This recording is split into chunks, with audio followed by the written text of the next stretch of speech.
Hello, I'm Tara Brabazon. I'm the Dean of Graduate Research at Flinders University, and welcome to Vlog 80, The Cards. After the arduous journey that we've undertaken through the three monkeys, that is epistemology, ontology and methodology, it seems an interesting turn of events to suddenly discuss the cards. But oddly, of all the requests I receive around the world from colleagues via email, but also via our YouTube channel, the most common request I receive for a vlog is about these cards. And when I started to get these requests a year ago, I thought, what are they actually talking about? Because I've used these for over 20 years to deliver tens of thousands of talks, and they're almost attached to my hand, as you can see. So I thought, well, what actually are they talking about? But then, a couple of Thursdays ago, the wonderful Michelle really asked me to do a vlog on these cards. As many of you know, she's moving into a public speaking and consultancy business, and she wanted to find a way to strategize, to create a meaning system, a communication system and a speaking system to enable her work. Now, anything that Michelle asks me to do, I try and deliver for her. So Michelle, this one is for you and all our great colleagues around the world that wanted to know about the cards. So here we go. What I'm going to do today is I'm going to talk about how I developed them, but I'm also going to discuss their value and use in teaching and learning, in curriculum development, but also in public speaking and the dissemination of research. And of course, also as Dean, and my last job was at head of school and the job before that was head of department, in these sort of jobs you do a lot of small talks, often what I call the Queen Mother functions of roles like this. So we open conferences, we speak at seminars, I talk about the Office of Graduate Research. So in a job like this, you have a lot of very small talks that are delivered with great regularity. So I do take public speaking very, very seriously. I never, ever, ever cheat audiences, and that includes the audiences for these vlogs. If you give me 20 minutes, then I want to give you 20 minutes of value, of interest, of energy, of something, just something that you might find useful to enable your career or your research or your teaching or your practice. And I've always found public speaking these days very, very poor. I haven't, to be frank, seen a good public speech in about 20 years. And part of it is, I think, PowerPoint determinant. I've seen far too many colleagues, thousands of them, simply rely on PowerPoint slides, like if you write a PowerPoint presentation, you've written a speech. And I think that dumbs down the best and the gift of what public speaking is and what public speaking can be. So let's start with how this system was developed, the how. Now, like a lot of you out there, when I was at primary school and secondary school, I was involved in debating and public speaking. Now, obviously I am dialogob, and every Brabazon approaches every problem with an open mouth. And basically what happens if you are a dialogob, particularly if that manifests early in primary school, is that you inevitably become the third speaker of a debating team. And when I was debating, can you imagine, when I was debating in these primary school and secondary school teams, we used these little tiny cards that were of course called palm cards that fitted, no surprise there, the adjective is meaningful, in the palm of one's hand. Now, this was all a bit Oxbridge debating society for me, and I remember we were actually in a Rotary competition by memory, and we finished second in the state. Oh yeah, come on. But I always remember that the people who beat us, the girls that beat us, imagine girls beating us, oh my goodness, but the girls that beat us came from like one of those posh private schools, so they were like all poshly done up and they had blazers and stuff and so many pins, I couldn't even count the number of pins on their blazer, and we were sort of these scraggly Catholic schoolgirls, not quite sure what was going on, but still we finished second. That's great. So debating required those cards, lots of weird gestures, and basically debating puts the petty into petty bourgeoisie. I've always argued, very odd practice and behaviour. And when I came to enact public speaking rather than debating, I wanted to be a little bit more authentic. a little bit more real and form very real and authentic relationships with my audience, whether it be digital like it is now or indeed analogue. And I was thankfully given a huge amount of opportunity during university, even as an undergraduate, even in my honours year, to deliver lectures. Can you imagine what a gift that was? I had a very rare expertise in a traditional history department at the University of Western Australia. So when they needed someone to deliver a lecture on popular culture or multiculturalism or Geoffrey Blaney or Francis Fukuyama, I was the girl that they inevitably called. And what a gift that was. And at that time, I wrote those lectures out in full. Remember, I was 18, 19, 20, 21.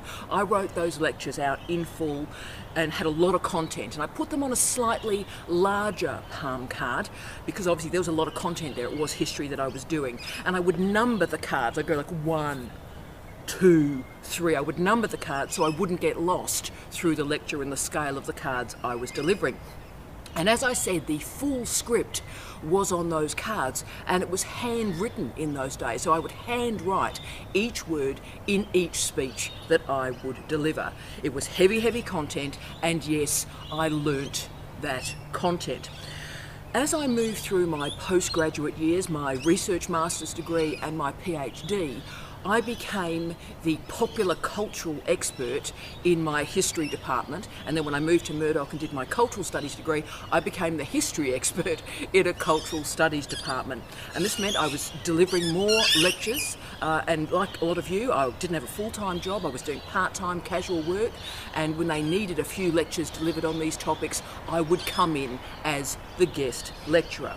So all of that's going well. That's the communication and speaking system at that time. But everything suddenly changed, and the key moment in the development of this system occurred when I got my first full-time job in Aotearoa, New Zealand, in the history department at the Vic.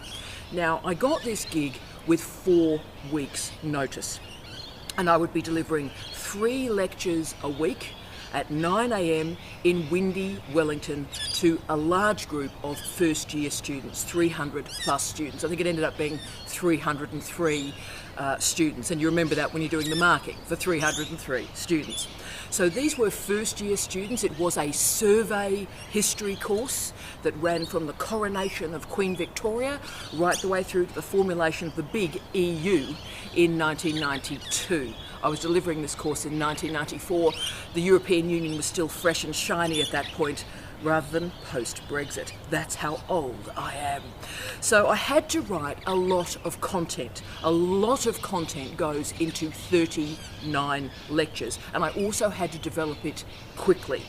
Now, we all know in our first academic jobs, we're all a bit paranoid because do we know enough? Do we know enough to be delivering this course?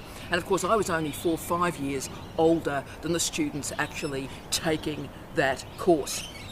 So I was writing 39 lectures concurrently and at the same time, and I had to make sure therefore that everything I knew went somewhere in 39 lectures. So I was writing them all at the same time to make sure I was covering the terrain.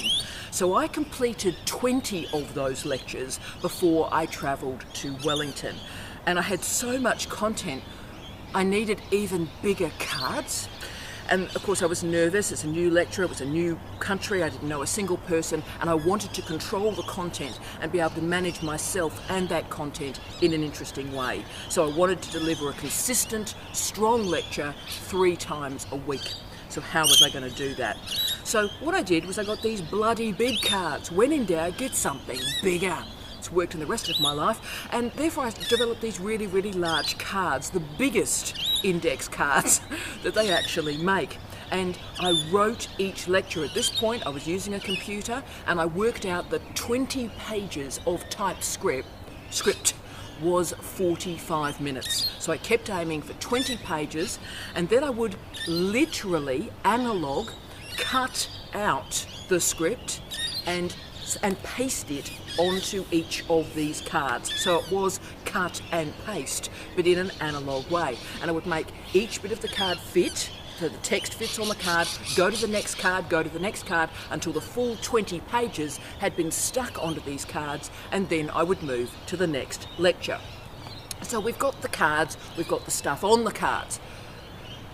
But how do I attach them together? Because all of a sudden I was having to move 20 lectures from Perth in Western Australia right the way through to Wellington in New Zealand. So how was I going to do that without all the cards just going bonkers? And the answer is, of course, this ring, which was available in haberdashery shops. No idea, maybe the crafty men and women can tell me what exactly craft people do with this ring. But I went, oh look, well let's use that to transport the card. Let's put a little hole inside of the card and put the ring in, and that'll hold them together. Probably the most brilliant thing I ever did. I simply decided to do that to hold them together for transport. But as I found out, I was about to take the ring out as I was going to deliver the lectures in Wellington, and all of a sudden I discovered actually it allowed a greater flow and synergy of the cards if I kept the ring in. So the advantage of this new system for me was pretty clear, because I was mobile. I have never, and I will never, lecture behind a lectern. For me, that's static, that's boring, that's dull. The point of education, the point of lectures, the point of tutorials is movement, the movement of ideas. So why would your body be stable if you're trying to move people's thinking? And also, when I teach, I use a lot of objects, digital and analog, music, all sorts of stuff in my teaching that I move around. So these cards allow me to be mobile. It's important because as you deliver international speeches, for example, if you do your consultancies, Michelle, you need to be able to put these cards in a handbag or a briefcase and get on your way. So it holds your entire portfolio together quickly, easily and cheaply. And also it means I never stress. I'm doing a keynote. The entirety of the keynote is on these cards. No worries, I can simply arrive with a handbag and deliver, and that's fantastic. So that's how this new format was created historically. So I've been doing it since 1994, and it is my system. I did develop it, and it's yours if you want to use it. But let's now talk about what's actually on these cards, which I know is of interest to Michelle as well. As you can see, I do not speak to headings. I have never spoken of headings. Every single word I say to you, every single week, is on these cards. It is typed out, every single word. And every single word I deliver in a lecture or a speech is written down. And there are reasons for that. I don't like extemporising as a speaker because I think it cheats the audience. I might have a good day and I extemporise incredibly well, but I might have a bad day and then you all or our students suffer. So I'm after and interested in consistency of delivery and consistency of content. So I treat these gigs, these vlogs very, very seriously.